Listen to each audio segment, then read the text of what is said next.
मेरी जिम्मेदारी है और निर्णय करने का अधिकार मेरा है। चिंता मत करो। मुझसे एक विनती है, कृपया ये वचन श्री गोपाल जी के समक्ष दीजिए। हमारे इस संकल्प के साक्षी स्वयं भगवान हों। हाँ बिल्कुल, मुझे ये करते हुए खुशी होगी। हे गोपाल, मैं इस युवा ब्राह्मण माधव की सेवा से अत्यंत प्रसन्न हूं। मैं अपनी पुत्री का हाथ इसे सौंपता हूं। हे भगवान, कृपया मेरी इस प्रतिज्ञा के साक्षी बनिए। हे गोपाल, इस ब्राह्मण की बेटी से मेरा विवाह हो या ना हो, इससे मुझे कोई फर्क नहीं पड़ता। लेकिन मुझे इस बात की चिंता है कि वृंदावन जैसे पवित्र धाम में ये ब्राह्मण झूठ ना बोले और अपने धर्म से ना गिरे। इसी कारण मैंने उनसे निवेदन किया कि वे आपके समक्ष ये वचन लें।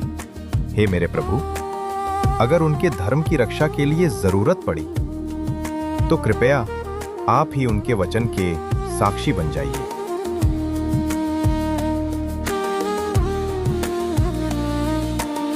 इन वार्तालापों के बाद दोनों ब्राह्मण अपने अपने घर विद्यानगर लौट गए।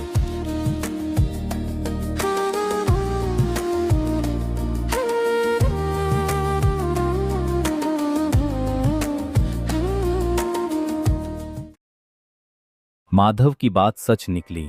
वेंकट भट्ट के परिवार वाले उनके वचन से सहमत नहीं थे। मैंने ये वचन भगवान गोपाल के सामने दिया था, इसलिए मुझे अपनी पुत्री उन्हें देना ही होगा।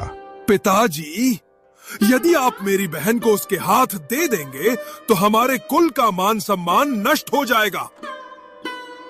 यदि आप ऐसा करेंगे तो मैं विष पी लूंगी। अगर मैं ना दूं तो माधव गोपाल को साक्षी बुलाएंगे, फिर वो मेरी बेटी को बलपूर्वक ले जाएंगे और तब मेरे धर्म का कोई मतलब नहीं रहेगा। गोपाल तो बहुत दूर है, उसकी चिंता मत करो। बस इतना कह देना, मुझे ऐसा कोई वचन याद नहीं, बाकी सब मैं संभाल लूंगा।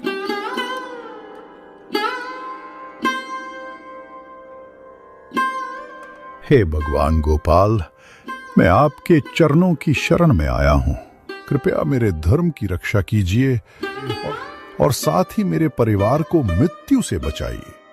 अगले दिन माधव वेंकट भट्ट से मिलने आए। प्रणाम आदरणीय ब्राह्मण, वृंदावन में आपने अपनी बेटी मुझे देने का वादा किया था।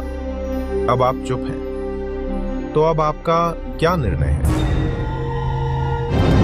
डंडा दो मुझे। अरे नीच!